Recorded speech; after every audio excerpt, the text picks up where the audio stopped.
Sucesso no campo. Oferecimento Amoa Resort Residencial. Viver bem é a melhor experiência. Sementes Veneza. Soja e confiança. Tradição que vem das nossas raízes. Comigo, um exemplo que vem de nós mesmos.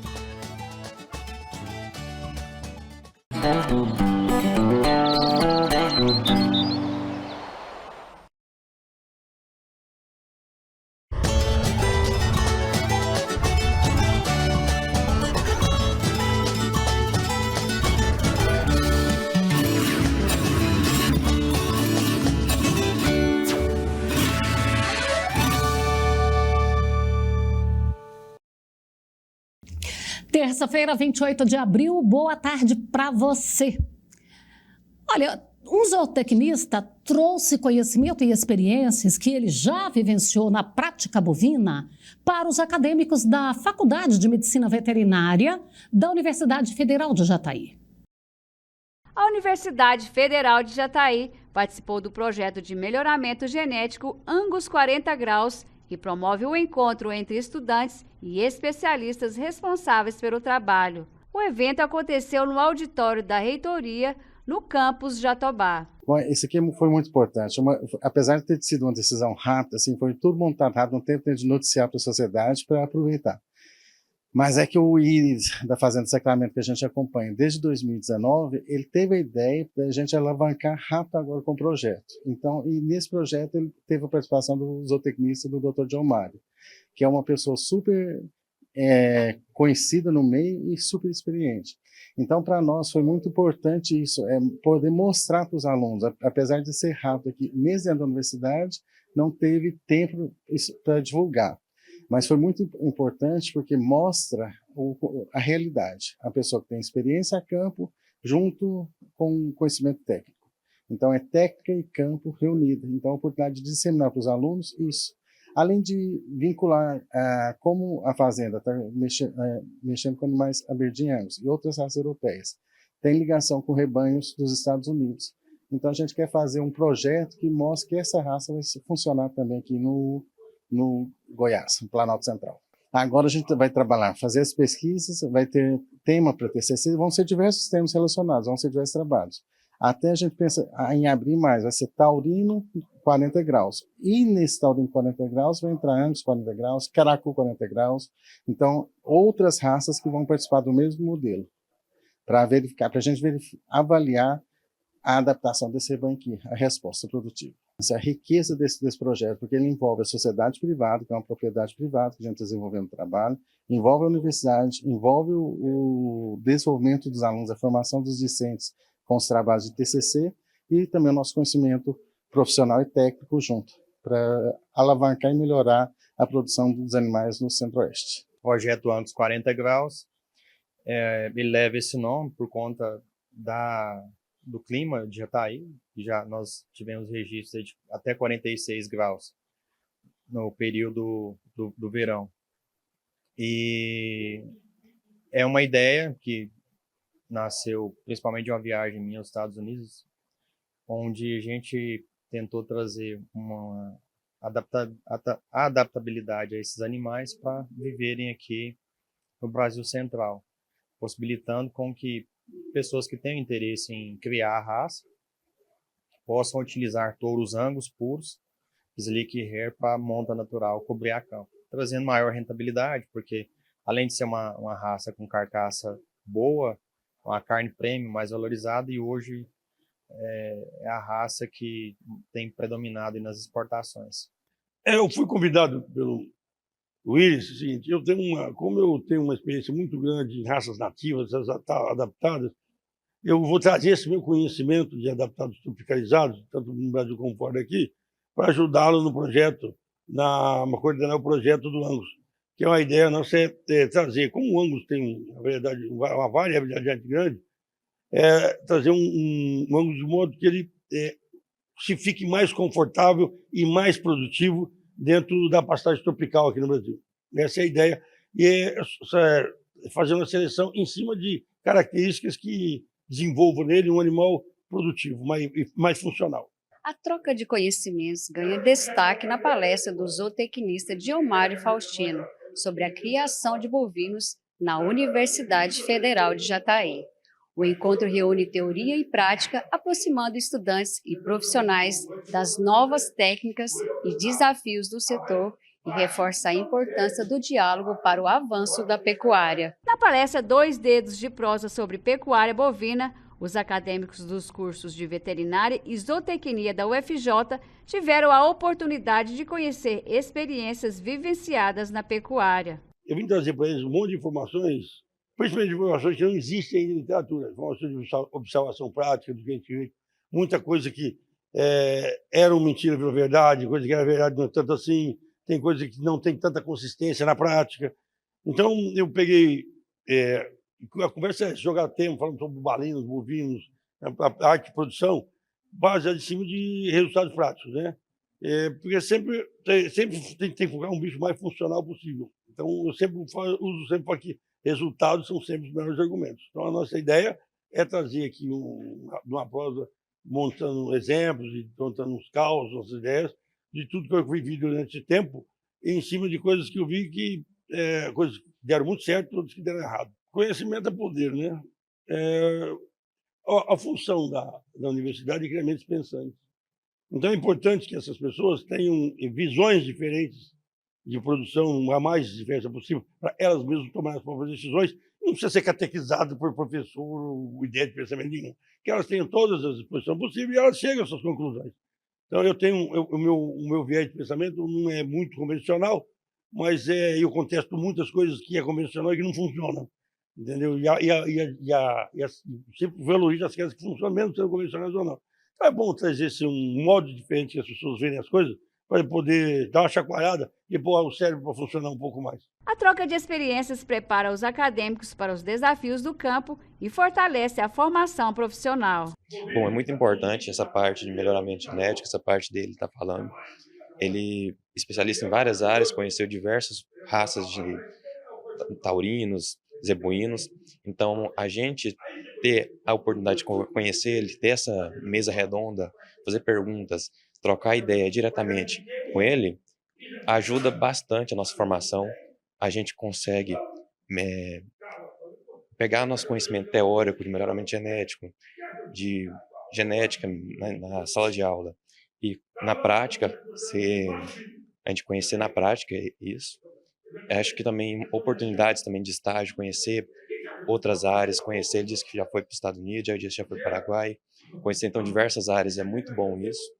Então acho que fortalece muito esse conhecimento teórico que a gente tem na sala de aula, colocar na prática. É muito importante, principalmente para a gente que está indo para a área do mercado agora, iniciando, ampliar um pouco o conhecimento fora da sala de aula é bem importante. Achei muito interessante essa nova raça que eles estão abordando, dando essa misturada para adaptar, né, o que o mercado pede, achei bastante interessante. Eu vim aqui hoje a convite do professor Vinícius, agregar um pouco conhecimento, né, porque como tudo vai atualizando hoje em dia, a pecuária ela não pode ficar para trás, né? E eu acho que essa iniciativa do Iris, a iniciativa do professor Vinícius, vai ser muito importante para nós, vai agregar muito a nossa região, a nossa universidade, e eu fico muito feliz por participar desse momento. É uma área que eu gosto bastante. Eu cresci na fazenda, eu comecei a fazer veterinária, então não tem como eu não gostar, não tem como eu não estar feliz com essa iniciativa, né? Eu acho que vai ser algo revolucionário, algo que vai trazer muita visibilidade para a pecuária, para a universidade. Vai ser algo incrível. A raça Angus tem origem em clima frio e, com o melhoramento genético, torna-se mais adaptada ao clima tropical brasileiro. Esses projetos são essenciais para a formação universitária, pois permitem que os alunos desenvolvam trabalhos próprios com registro e relevância futura na área. O trabalho é extremamente importante, né, para a pecuária brasileira, até porque a gente está num clima muito tropical, ali tem uma variedade também muito grande, principalmente aqui no Cerrado Goiano. Épocas do ano muito frio e outras épocas são muito quentes. A gente chegou a estar até menos 4 graus, se eu não me engano, quem mora aqui em Jataí pode corrigir. E esse Angus, ele vai trazer para a gente um meio termo. Então, é uma melhoria para a pecuária para a gente está sendo excelente. E o meu trabalho, no meio disso tudo, é estar registrando para a gente poder publicar. Depois do intervalo tem mais informações.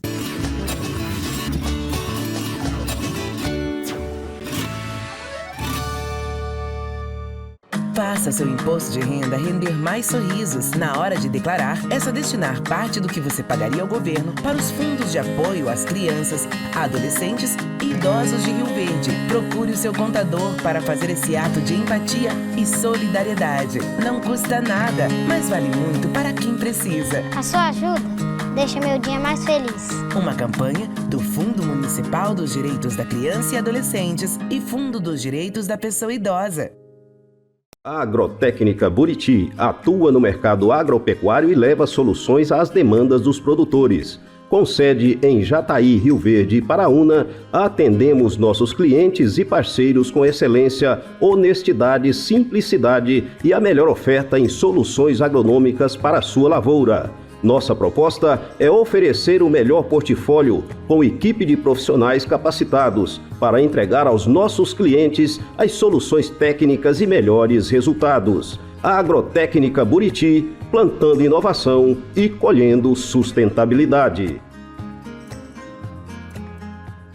Com a Casa do Pescador, seu fim de semana, férias ou feriado não são mais os mesmos. Aqui você encontra material de caça, pesca e camping para aproveitar e curtir ótimos momentos com a família ou amigos. Na Casa do Pescador tem tudo o que você precisa, tecnologia e variedades para todos os gostos. E para quem pratica tiro esportivo, tem armas de diversos calibres e modalidades, munição e acessórios para uma melhor comodidade no seu treino. Casa do Pescador, Rua Idarumã 113, Vila Santa Maria. Fone 3631-2063. Tato Assessoria. Oferecemos serviços de consultoria para otimizar os resultados do seu negócio. Planejamento estratégico, ações previdenciárias, civil, tributária, contábil, holding e muito mais. Agende uma visita de nossos especialistas. Analisamos e orientamos caso a caso de forma única. Com vasta credibilidade no mercado, a Tato Assessoria é referência no que faz. Valorize seu patrimônio. Tato Assessoria.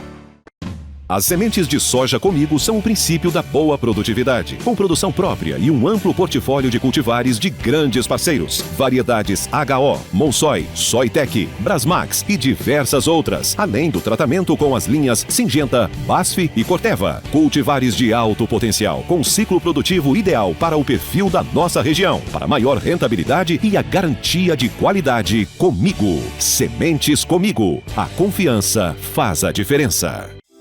A Rede Drogão Popular tem o privilégio de servir a comunidade de Jataí com unidades estrategicamente localizadas.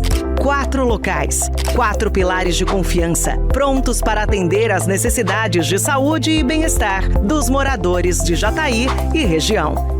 Em cada uma de nossas unidades, você encontrará mais do que apenas medicamentos. Encontrará uma equipe dedicada, pronta para ouvir, aconselhar e cuidar. Nossas prateleiras estão repletas de confiança, onde cada produto é selecionado com o cuidado e a segurança que você merece. Porque para nós, não se trata apenas de fornecer medicamentos. Trata-se de criar laços, construir relações e garantir que você se sinta em casa, onde quer que esteja em Jataí. Medicamentos, cosméticos, dermos, perfumaria e muito mais. 4 unidades, uma missão: estar ao seu lado, sempre que precisar. Quer economizar? Vem para a Rede Drogão Popular, sua farmácia de confiança em Jataí. Produzir é mais do que plantar e colher. É planejar, ter estratégia, visão e controle que levem o produtor além. E é isso que a AgriCompany entrega aos produtores rurais que têm perspectiva de futuro. Traz segurança, organização e eficiência para o negócio do produtor rural. Uma parceria de nos agregar e poder nos ajudar a ver os processos. Mídia e CIA, quase 30 anos no mercado. Somos especialistas em comunicação visual. Com nossos equipamentos para impressão UV de alta qualidade, focamos em atender o agronegócio na linha de placas em poliondas para campo ou lavoura, utilizadas na demonstração de sementes, cultivares, híbridos, fertilizantes, agricultura de precisão e outros. Sua marca merece destaque e nós fazemos acontecer. Entre em contato e transforme sua identidade visual com a Mídia e CIA. Somos inovação, somos tecnologia, somos pessoas, somos a Núcleo Agrícola. Há 20 anos, levando o que há de melhor em sementes, nutrição e proteção de plantas. Aqui compartilhamos a paixão em produzir e colher bons resultados. Nosso foco é estar ao seu lado, ajudando no que for preciso, porque aqui você é mais que um cliente, é um cliente amigo. Núcleo Agrícola. Faça seu imposto de renda render mais sorrisos. Na hora de declarar, é só destinar parte do que você pagaria ao governo para os fundos de apoio às crianças, adolescentes e idosos de Rio Verde.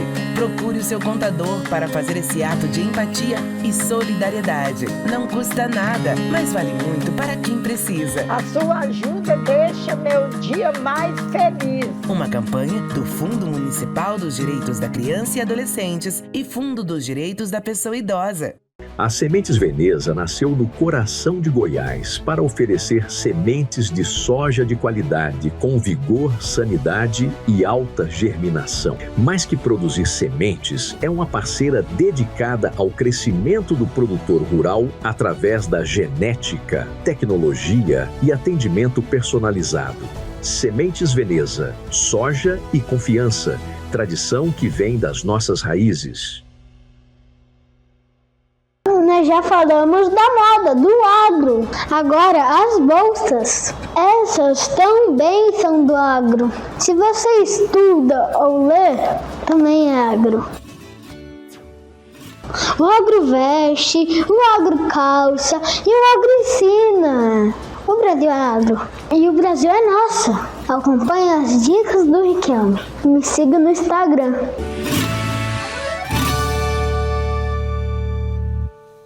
Produtor rural, conheça a Fazenda Certificada, que de maneira clara e objetiva conduz à regularização ambiental, florestal e fundiária do seu imóvel rural. Possuímos uma metodologia própria, baseada em 10 passos que garante agilidade e segurança na aprovação de cada uma das certificações. Conte com a nossa equipe multidisciplinar e tenha a tranquilidade necessária para fazer aquilo que sabe fazer de melhor, que é produzir. Fale com o nosso consultor comercial agora. O que é viver bem? Para alguns, viver bem é estar em ruas tranquilas, experimentar novos hábitos, curtir momentos inesquecíveis e ver seus filhos crescerem com liberdade e segurança. Na JMD Amoa Urbanismo, nosso propósito é criar espaços que transformam sua forma de viver. Bairros planejados sob o conceito do novo urbanismo e resorts residenciais que oferecem experiências únicas. E é exatamente isso que você encontra no Amoa Resort Residencial.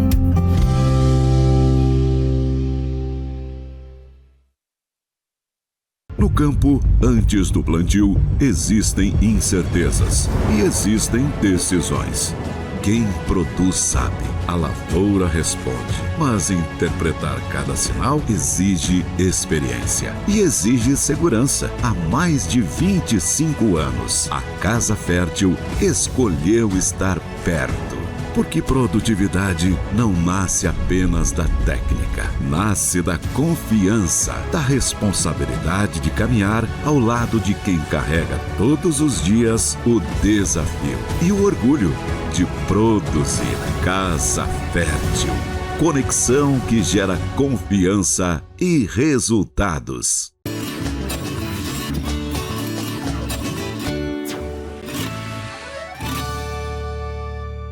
Depois do intervalo, você tem um bate-papo com o Tiago Sete. Vamos começar falando do comportamento e posicionamento da Suprema Corte do Brasil. Ela tem deixado muitos cidadãos preocupados em diversas vezes, porque não veem ali a guarda da Constituição da República que é a Carta Magna e que isso deveria ser a obrigação, é proteger, não é julgar se eu concordo com isso ou não, é julgar se está dentro da Constituição ou não, é só isso. E nós vamos conversar com o presidente da OAB, subseção Goiás, subseção Jataí, né, aqui em Goiás, e vamos falar sobre uma carta aberta que a subseção Jataí fez em relação a esses posicionamentos. É uma carta aberta para a comunidade jataiense e o título: o STF precisa de reformas. Tiago, boa tarde. Boa tarde, Fabélia. Boa tarde, amigos da TV Sucesso no Campo. Sempre um prazer estar aqui. Tiago, quando, onde a reforma ou as reformas do STF são necessárias? Fabélia, eu antes de entrar propriamente no assunto do Supremo, eu preciso dizer que nós temos uma OAB Jataí que ela é muito plural, muito aberta. Eu não estou aqui falando apenas em razão de certo grupo de advogados que se identificam como conservadores, como de direita, ou um grupo que se identifica como progressistas, de esquerda, ou partidariamente falando, como o PT. Não, a OAB ela é uma entidade que ela congrega advogados de todas as matizes ideológicas, políticas e de pensamentos. E eu preciso dizer isso antes porque a minha fala aqui hoje, como presidente da Ordem, é em prol da Constituição, é em prol do nosso ordenamento jurídico, das regras do direito, que não se aplicam especificamente para alguém que é, por exemplo, a favor do petismo, alguém que é a favor do bolsonarismo, ou que é a favor disso ou daquilo. Se aplica a todos. Toda vez que a gente tenta diminuir, na verdade, uma discussão que ela é eminentemente jurídica, que ela diz respeito à nossa Suprema Corte estar ultrapassando os limites da harmonia e da independência entre os poderes, se arvorando legislador, se arvorando executor, determinando a realização ou não de políticas públicas que caberiam, na verdade, ao Congresso ou ao Executivo realizarem, dizendo como é que o Congresso tem que legislar, judicializando, portanto, a política e politizando, por outro lado, o direito. Toda vez que a gente vê esse tipo de coisa acontecendo, nós não podemos, Fabélia, apequenar isso tudo em ele está falando isso porque ele é de esquerda, ou ele está falando isso porque ele é de direita. Isso está muito além de ideologia, um caso que nem o do Banco Master, por exemplo. Nesse caso aqui que você traz para nós, eu não posso falar porque é preto, porque é pobre, porque é filho de um rico. Não. A Constituição traz direitos iguais a todos. Se aplica a todos. Independente do nível social, racial, intelectual. Exatamente. E é em razão disso que eu precisei fazer essa introdução, para que a gente deixe bem claro para o telespectador que essa nossa conversa aqui hoje, ela não tem nada de ideologia e nem de política. Quando eu falo no sentido de posicionamento ideológico ou político. Muito pelo contrário.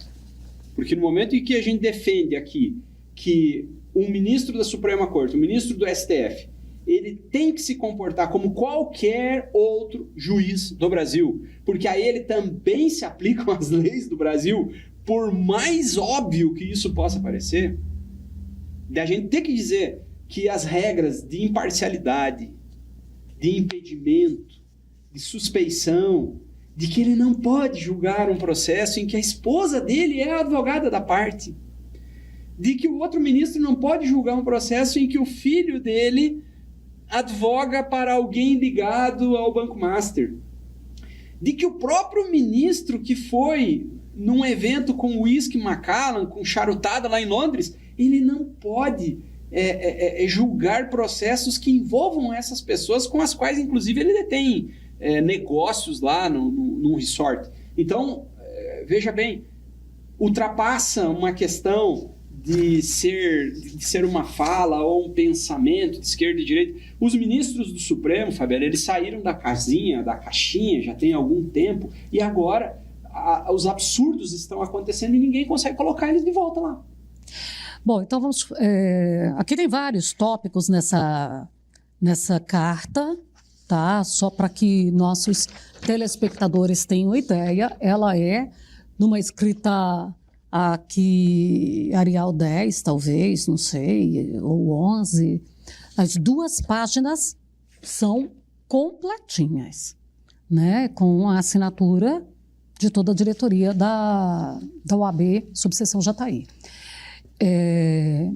Não dá para a gente fugir aí, ficar puxando corda de retrocesso, porque tem muita coisa acontecendo agora que está fervilhando. Então, acho que só o de agora já dá para a gente falar um pouco sobre estas condições. Como você mencionou, Banco Master e as pessoas envolvidas, filho em processos, esposa em outros negócios.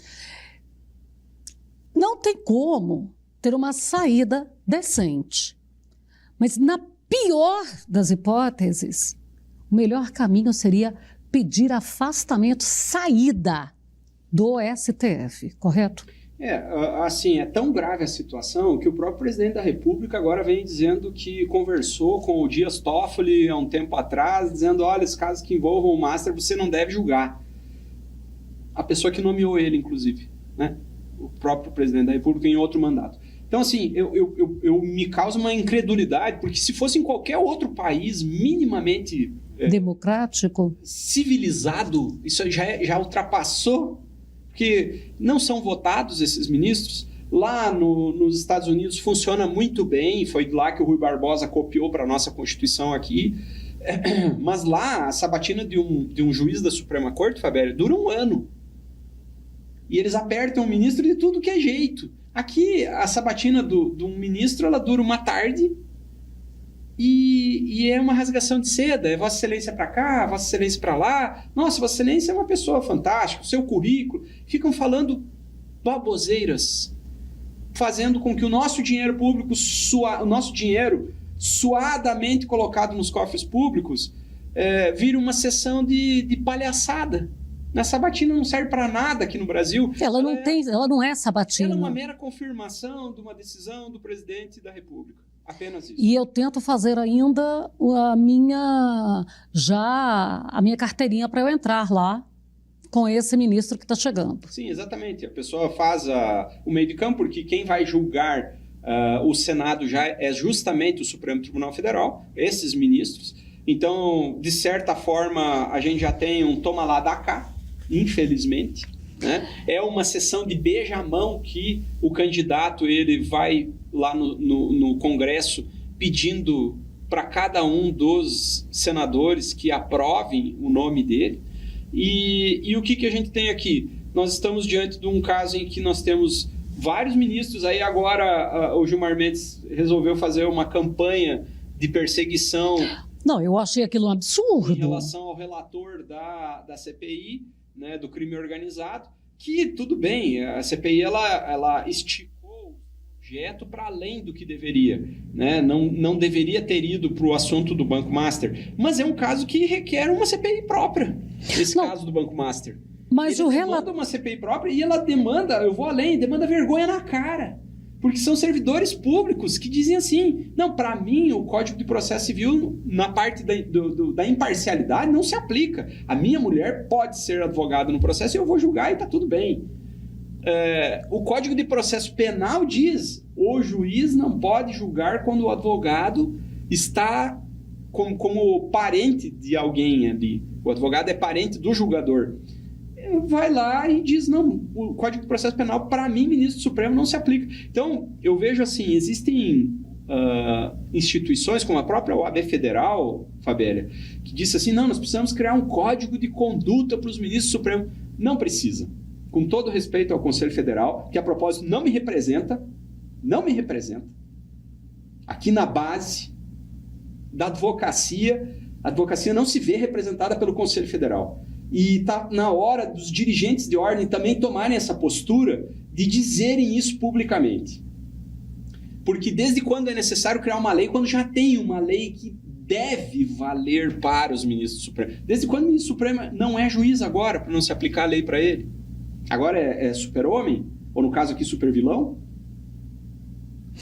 Em relação à CPI do crime organizado, foi feito o relatório e que indicia, inclusive, ministros da Suprema Corte.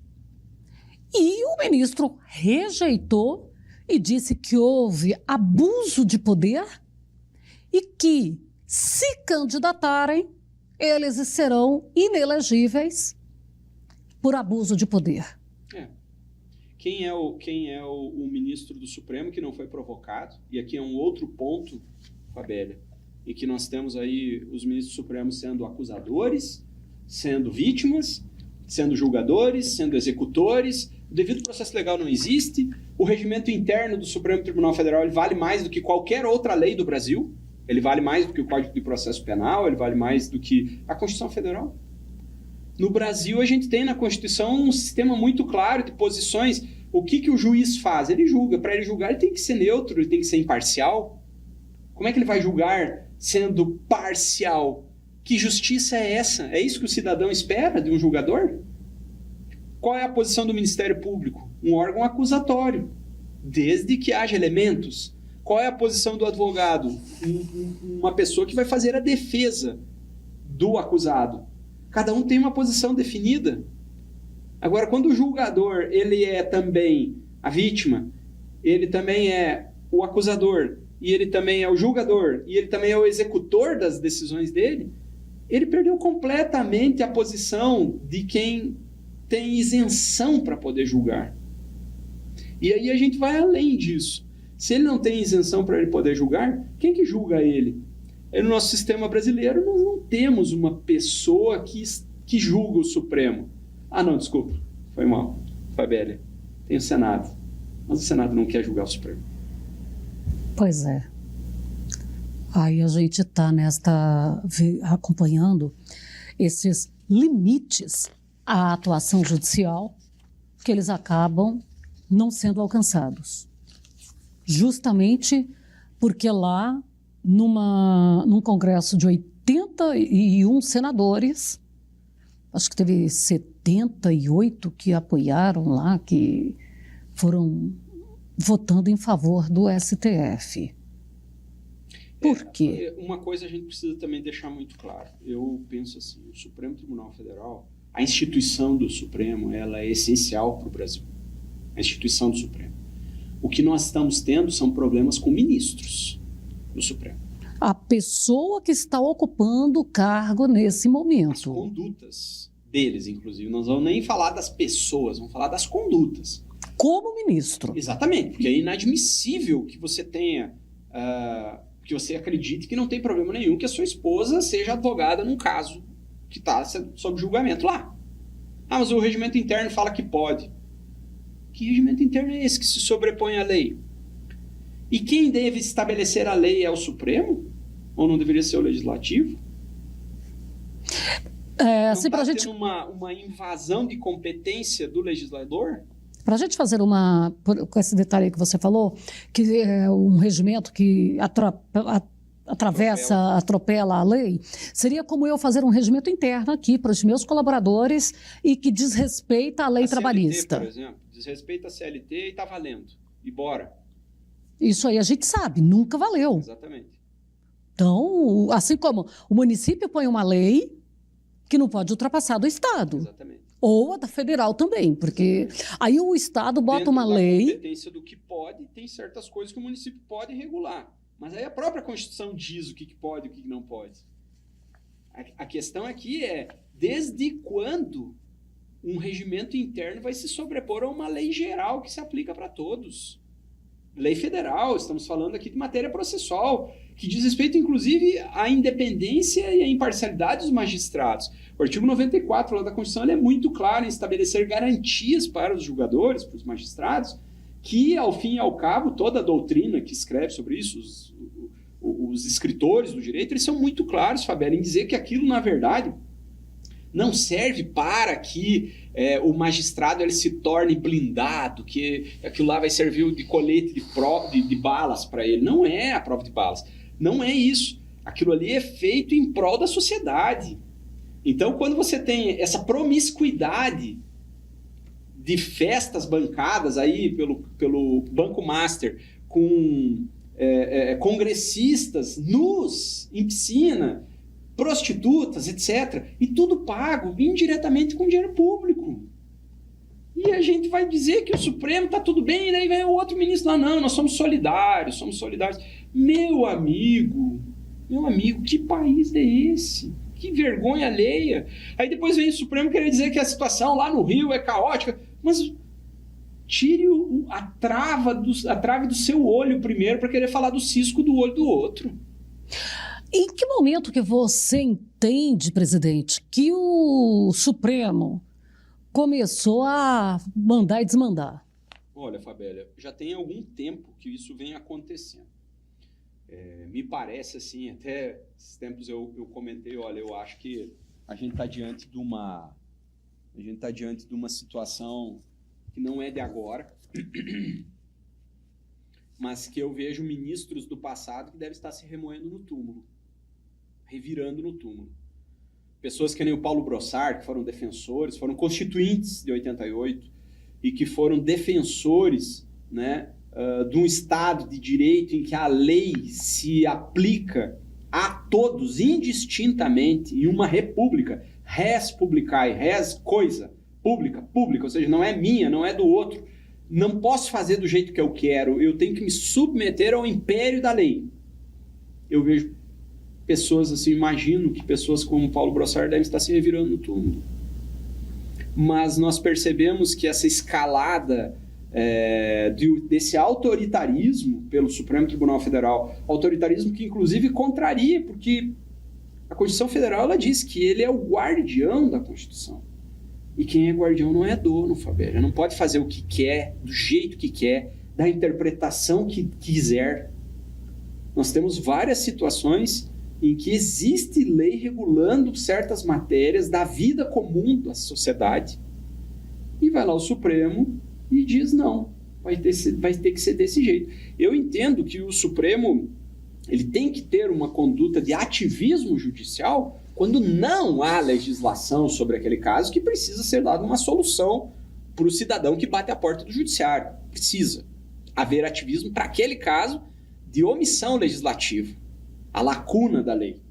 Agora, para os casos em que nós já temos um legislador, que nós temos um processo legislativo, que houve norma que resolve a situação, o Supremo se imiscuir nisso é gravíssimo, porque quebra a independência dos poderes, quebra o papel do princípio do legislador, quebra o papel princípio do executivo.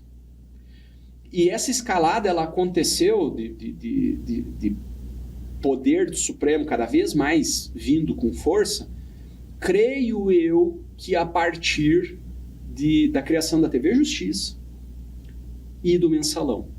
Porque ali a gente teve ministros que ficaram muito evidentes pelo seu trabalho, e eles foram gradualmente adotando posturas mais proativas de invadir as competências do Legislativo e do Executivo, e nada foi feito por parte da sociedade, nada foi feito por parte dos outros poderes constituídos para brecar e para estabelecer limites à atuação jurisdicional do Supremo. Quando você fala parte da sociedade, às vezes a gente fica assim, poxa vida, eu aqui sou só um cidadão, mas a gente pode jogar aí como sociedade, não aquele cidadão solto, mas todas aquelas instituições organizadas da sociedade civil. Sim, sem sombra de dúvida. E não só as entidades e instituições da sociedade civil organizada, mas também a imprensa. E aqui eu não estou falando da imprensa local, as imprensas regionais, estou falando da imprensa macro. Não, a gente tem aí os canais de comunicação. E a gente ainda tem aí os grupos ali, que é o Sindicato Nacional, as conferências. Febraban, etc. Tudo, né? exato. Porque o que acontece? Agora nós estamos diante de uma situação em que o sistema está chocando contra o próprio sistema. Tem um vídeo aí do Garotinho, o Garotinho não serve de base para ninguém, mas o que ele falou é verdade. A gente não pode... É claro que a mensagem, ela, de certa forma, é desmerecida por conta do mensageiro, mas o que ele disse a respeito da situação do Banco Master, de o sistema estar chocando com o próprio sistema, é mais pura verdade. Quando eu digo que a sociedade ela deixou também acontecer essa escalada, Fabélia, é porque boa parte do cidadão está mais preocupado com colocar arroz e feijão na sua mesa. Ele não está politizado o suficiente para ele fazer parte e exigir, num movimento de caras pintadas, por exemplo, num movimento de diretas já, ele não está focado em discussões que indiretamente vão repercutir no arroz e feijão que estão na mesa dele. Ele está mais preocupado nesse primeiro momento em colocar esse arroz e feijão lá. Então, para as entidades... que sobra esse assunto todo que nós estamos falando aqui, infelizmente ele não dá voto. E a gente pode, aí você mencionou em mensalão, ali na TV Justiça, com alguns querendo fazer teatro já, né? E depois nós tivemos aí o impeachment, que foi fatiado ali, a lei não foi respeitada. Exato. Com o impeachment da então presidente Dilma Rousseff. Exato. E é interessante a gente pontuar, assim, você citou uma situação bastante dramática do Brasil por conta de um impeachment, mas toda vez que a gente pensa assim, quando eu digo que não dá voto, que o assunto STF não dá voto, no sentido de que existem certas pautas que para o cidadão, por exemplo, as condições carcerárias, isso dá voto? Não dá voto. A pauta do Banco Master, do Supremo, dos ministros do Supremo, o cidadão comum, o cidadão médio, ele não vê de que forma isso afeta direta e imediatamente a qualidade de vida dele. Mas afeta. Mas afeta porque, infelizmente, é uma coisa que pode se propagar em maneira de cascata. E eu preciso dizer aqui que, por exemplo, nós temos juízes aqui em Jataí, nós temos desembargadores aqui em Goiás, e eu estou falando tanto da justiça estadual, quanto da justiça do trabalho, da justiça federal. A situação local da justiça é de juízes íntegros, são de pessoas boas, trabalhadoras, pessoas corretas, que querem o bem do Brasil, bons servidores públicos, que estão lá para servir o público. Então, o ruim da história toda, Fabélia, é que essas condutas desses ministros da mais alta corte, eles fazem com que se descredibilize a cúpula do sistema de justiça. O que não significa que isso imediatamente repercute nos juízes e nos desembargadores aqui das instâncias ordinárias, das instâncias locais. Mas quando eu digo isso é porque cria uma descrença na população a respeito da confiabilidade do órgão mais alto do Poder Judiciário. Quando você tem o órgão mais alto do Poder Judiciário sofrendo com essa situação de descredibilidade, de falta de confiança da população, isso pode repercutir para os órgãos inferiores. Mesmo que os órgãos inferiores façam tudo corretamente, sejam bons servidores públicos, infelizmente nós podemos que isso se repercuta negativamente.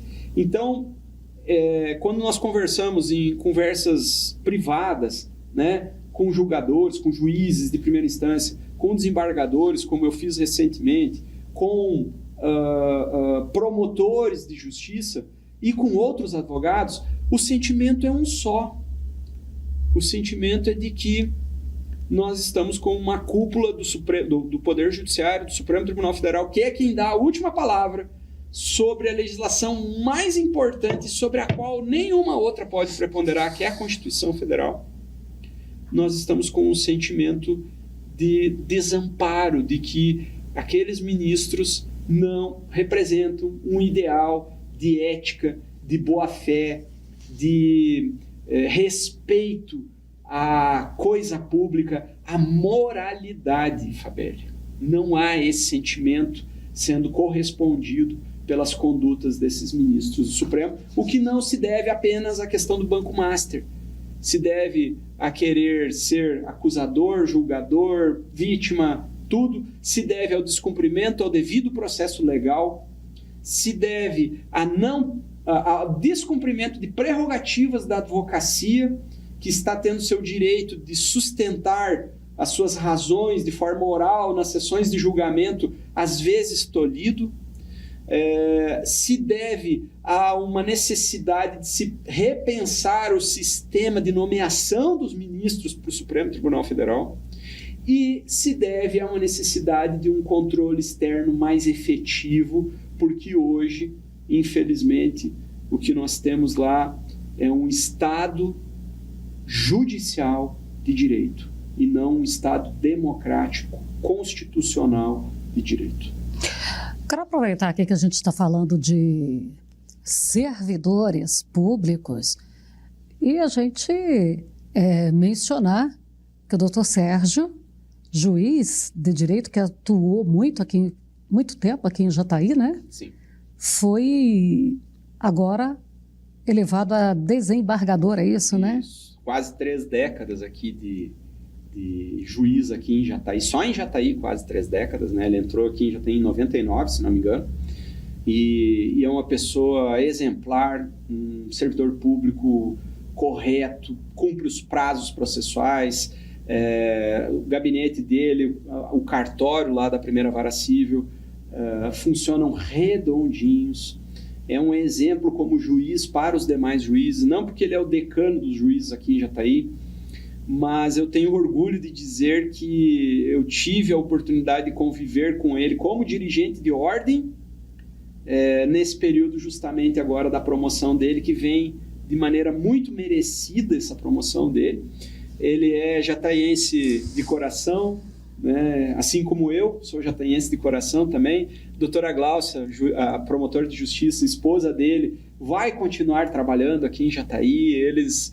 O doutor Sérgio vai ficar no bate e volta para Goiânia, né? Ele conseguiu 2 dias, se não me engano, ou 3 dias de home office para trabalhar daqui de Jataí.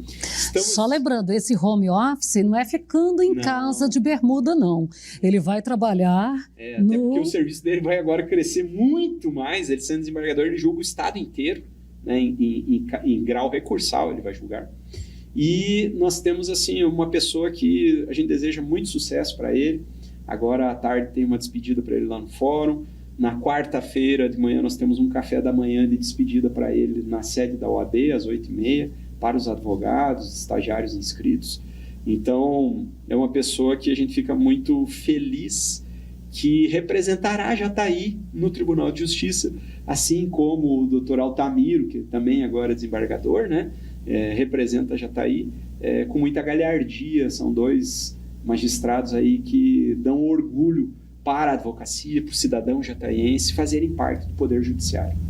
Eles realmente são merecedores. Eu quero deixar o meu abraço carinhoso para o doutor Sérgio, para a Gláucia, para a doutora Gláucia também, né, que é promotora de justiça, é um casal excepcional. Uma família muito bonita. Uma família bonita e são aquelas pessoas que a gente encontra na banca do supermercado ali escolhendo cebolinha.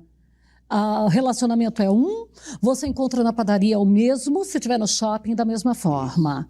São pessoas que não são blindadas. Isso. Né? Eles não sofrem, Fabélia, de juizia.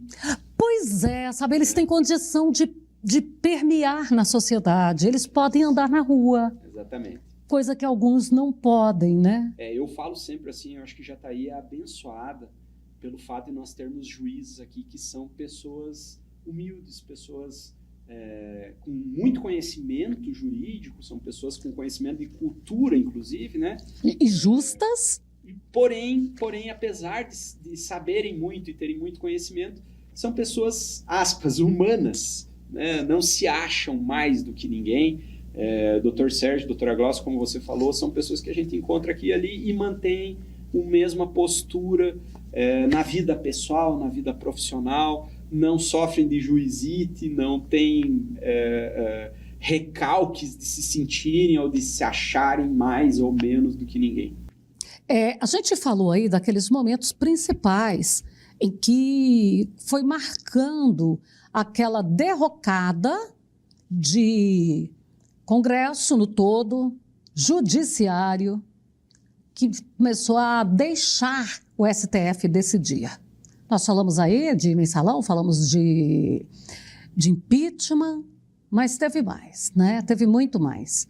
A Câmara não quis tomar a decisão que era dela em relação ao deputado Daniel Silveira, passou a bandeja para o STF. E isso foi fortalecendo o STF. Eu entendo que nesse momento aí, o presidente, me corrija, fortaleceu muito o STF sobre a Câmara.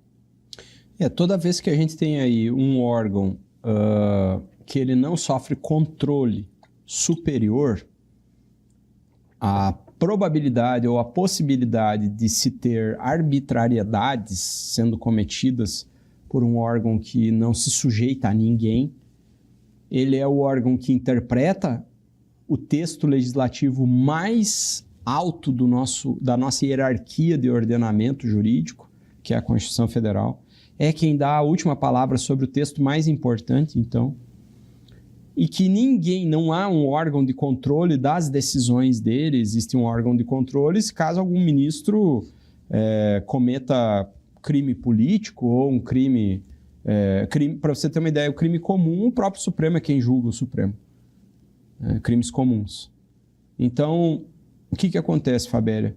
Quem deveria fazer o papel de freios e contrapesos, né, que foi o que o Rui Barbosa trouxe aqui para o Brasil, lá na Constituição de 1891, quando ele criou a separação dos poderes, com um nomeando para o outro, que vai julgar o outro, checks and balances, que é o sistema trazido dos Estados Unidos, essa independência e harmonia dos poderes, está lá no artigo 2º da Constituição.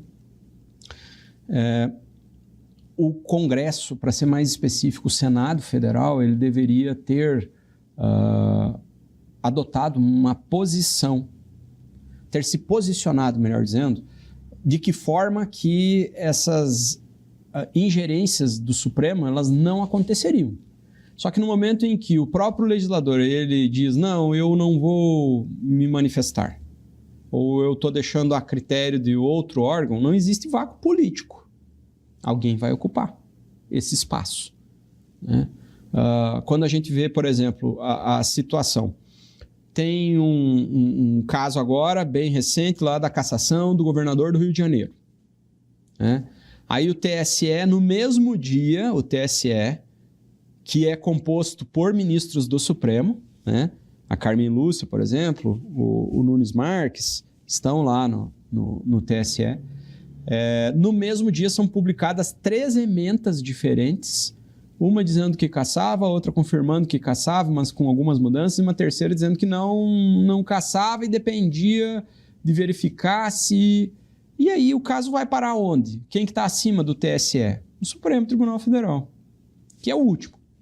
Aí chega lá no Supremo, os próprios ministros do Supremo dizendo, olha, aquilo ali já tinha que ter sido resolvido ali atrás. Vácuo político ali de trás que agora está sendo preenchido pelo Supremo.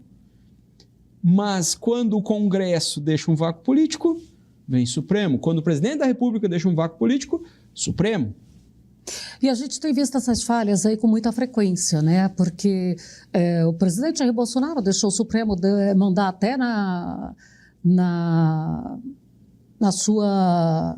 seu direito do presidente de nomear o presidente lá da Polícia Federal, que ele queria colocar o Ramagem, né? E aí ele mudou de ideia porque não agradava o STF. A gente tem agora, dentro do problema com o Master, eu trago para você mencionar aí, colocar aí uma visão de uma parte, não é política, de novo, mas dentro da Constituição, e que o assunto ficou encerrado, a morte de Sicário. Esse homem morreu, não morreu? Foi suicídio? De que forma? Porque, de repente, ele não tinha morrido, saiu aí, de repente ele não tinha morrido quando ele morreu. Não veio o velório, não veio nada, sabe? Todo mundo se calou e ninguém toca nesse assunto, nem a mídia, nem ninguém. Tem uma frase famosa que eu acho que ela se aplica muito bem para o Supremo, Fabíola. Ela diz assim, só que é para futebol, que ela diz assim: no jogo de futebol o juiz não deve aparecer. Se o juiz está aparecendo demais, tem alguma coisa errada. E no Brasil a gente está com um juiz chamado, juízes chamados ministros do STF, que estão aparecendo demais. Eles estão muito em evidência. Quando quem deveria estar em evidência não deveriam ser eles, deveriam ser as causas que estão sendo julgadas lá, e que não deveriam ser eles quem promovessem essas causas. Não deveriam ser eles as vítimas, o julgador, o acusador, o carcereiro, tudo junto. Não deveriam ser eles. Sicário, se está morto ou não está, o que aconteceu com ele, evidentemente queima de arquivo. E dentro Isso a gente tem certeza, né? Isso a gente tem dentro certeza. de uma cela da Polícia Federal, que é um ambiente assim, porque aqui em Jataí tem sede de Polícia Federal. Eu não sei como é a de Belo Horizonte, mas considerando a daqui, dá para a gente ter uma ideia do que é uma sede de Polícia Federal, de que é uma cela da Polícia Federal, porque eu já fui várias vezes. Veja bem, quando você tem aí uma situação que nem do Vorcaro agora, que vai fazer uma delação premiada, e que o ministro André Mendonça está sofrendo uma pressão imensa para que essa delação seja, por um lado, completa, e uma pressão imensa, por outro lado, para que essa delação seja seletiva, para que ela não inclua certas autoridades. Qual é a razão? Inacreditável uma coisa dessas. É inacreditável, mas a gente está num momento em que essa delação, eu creio que ela deva acontecer de agora até fim de maio, no máximo. E existe uma chance dessa delação premiada ela ser aprovada com a exclusão de certas autoridades, como, por exemplo, ministros do STF. Você não acha que pode ocorrer o mesmo com o Vorcaro, o mesmo que aconteceu com o Sicário? Sim, é possível. Porque eu também acho. É possível. A cabeça dele está a prêmio. Tem muitas autoridades que têm rabo preso com ele. Ele sabe de muitas coisas, de muitos meandros, não é uma, duas situações. O próprio ministro Nunes Marques, aí o filho dele tem relacionamento jurídico, que é advogado, tem relacionamento jurídico com uma das empresas do Banco Master, do Vorcaro. Né? Andou também de jatinho. Então, a bem da verdade é assim, Fabélia, nós estamos com ministros do Supremo que perderam a vergonha na cara e que se arvoram defensores do Estado Democrático de Direito para condenar uma pessoa. Está errado ter passado batom na estátua da Justiça. Mas a pergunta idiota que eu vou fazer agora: é justa essa pena? Quantas pessoas do 8 de janeiro que foram punidos no lote, em série, sem terem sido individualizadas as suas penas? E qual é a moral que esses mesmos ministros que condenaram essas pessoas, que processaram essas pessoas, têm agora? Porque o julgador, ele é aquele sujeito que ele não pode ter nenhuma mácula na conduta dele. Se ele tiver qualquer mácula na conduta dele, por mais que o julgamento ele tenha feito justiça naquele caso, e eu não estou falando que no 8 de janeiro foi feito justiça, muito pelo contrário, apesar de que se prega aí que foram golpistas, etc., não houve golpe de Estado nenhum. O que houve um bando de arruaceiros que depredaram patrimônio público e deveriam receber a pena pela depredação do patrimônio. 3 semanas eu estive em Brasília. É muito triste ver as coisas quebradas que ficaram lá dentro do Congresso Nacional. É muito triste ver obras de arte do Di Cavalcanti que foram rasgadas, É muito triste. Agora, dizer que essas pessoas elas estavam lá cometendo um golpe de Estado, isso sabe o que me parece? Que abriu uma porteira e deixou uma boiada entrando e destruindo tudo pela frente. Búfalos. Tá? Foi isso que aconteceu lá. A gente precisa individualizar a pena de cada um, as condutas, e de acordo com essas condutas, aplicar as penas. Agora, golpe de Estado naquilo, pelo amor de Deus. Sabe? É inflar uma situação que não aconteceu para justificar a escalada de arbitrariedades cometidas pelo próprio Supremo Tribunal Federal. Isso sim. Presidente, eu quero agradecer aqui a sua participação.